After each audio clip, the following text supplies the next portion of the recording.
There are so many reasons to walk barefoot or to just be in contact with the ground, either with your hands, feet, or any area of your body, even if it's through thin cotton clothing. We're going to talk about that, but today let's just talk about how do you start? Lots of people have asked me, how do I even start to walk barefoot? It seems so icky. So how did I start? I started here in this park, or you can start in your own backyard. And maybe you're just going to put your chair on the grass and sit on the chair with your feet down, touching on the grass, and see how that feels for you. If it feels okay, try just standing up. Just stand on the grass.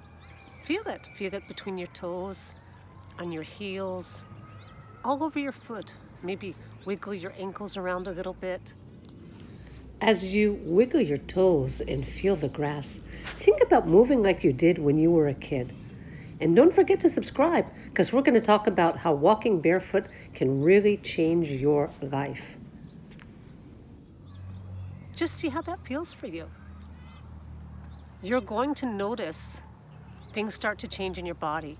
And we're going to talk about the free radicals. We're going to talk about the microbes and foot strength in future videos. But for now, just go put your chair on the grass, wiggle your toes.